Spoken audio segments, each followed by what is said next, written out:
देलस।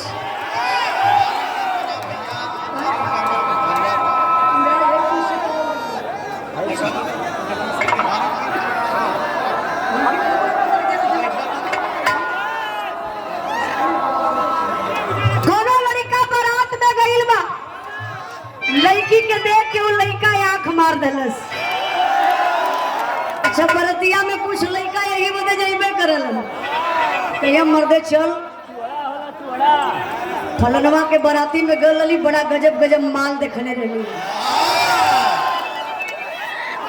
लड़का जाए के दुल्हा दुल्हन जयमाल के कुर्सी पर बैठल हुआ और लड़का मुस्किया डालस, तब लड़कियों के रहना गयल।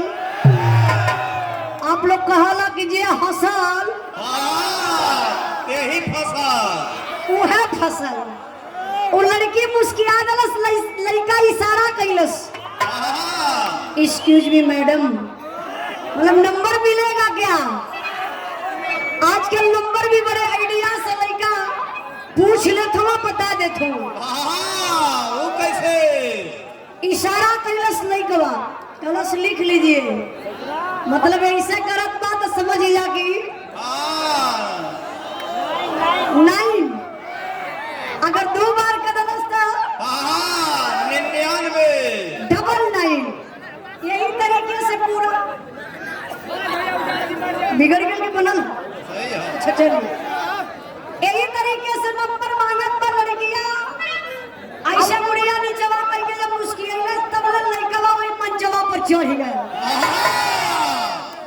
अच्छा के वो लड़कियां का कलैया ऐसे पकड़लस, लड़कियां ये केहुनिया से ऐसे ठेल देलस, कलस लगता है साला एकदम इडियट है।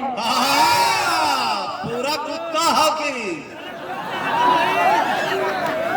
तब लड़की कहले भैया का कहले बा हो,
माफिल बड़ी बढ़िया बा, आप लोग बहुत बढ़िया है, बढ़िया जगह, बढ़िया स्थान, बढ़िया प्रोग्राम बा। बस ये बा कि आप लोग खड़ा हो जाते हैं तो पीछे वाला लोग दिक्कत में पड़ जाते हैं। लड़का वही लगन में लड़की से ब्याह कर ललस, अब ब्याह कोई के दुल्हन बनाए के लेके घरे गया। अच्छा अक्सर ऐसा घटना देखे के मिल जाले, बाराती में जब लोग जाला, शर्मा जी कलकत्ता वाले, क्या बात है, शर्मा जी कलकत्ता वाले की तरफ से पुरस्कार बड़ा प्यारा देलन भैया। बहुत बहुत प्रणाम भैया के आशीर्वाद के चाह रही। भैया आयरन के इनाम हो। ये देखा अहिरौआ इनाम है भैया, संजय पहलवान घोड़ा वाले। संजय पहलवान घोड़ा वाले वाह ये अहिरौआ पुरस्कार बा। भैया के बहुत बहुत प्रणाम आशीर्वाद के चाह रही। अब भैया पुरस्कारों बिरदरी परव लगल का सब भाई के नमस्कार प्रणाम बा आशीर्वाद के चाह रही। अच्छा वो लड़का बियाह करा के लेके घरे चढ़ गयल। अच्छा तो लव मैरिज में बड़ी सांसत होले भैया, जानत हुआ अरेंज मैरिज रही तो के आप लोग सक्सेस कर लेबा, मेहरारू के मुट्ठी में खो लेबा, लेकिन लव मैरिज बा तो मेहरारू मुट्ठी में कबो ना होई। ई मेहरारू गुस्सिया गइल बा, रात का टाइम हम मर्द भर अकवारी पकड़ के कहलस का कहले ना हो।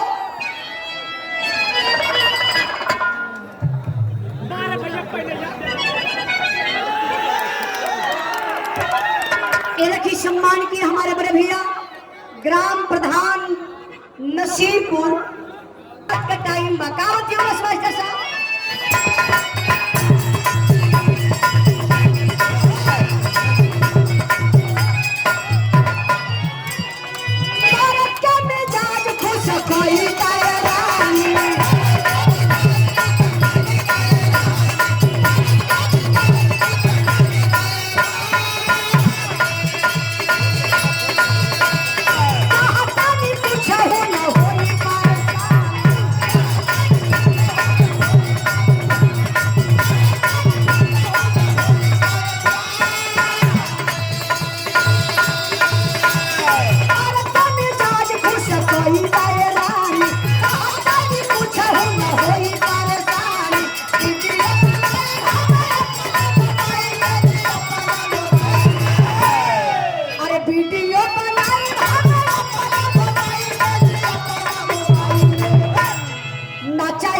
गोदला वाली जो लेके इस समय गोदना के जानत हो का कहा जात हो।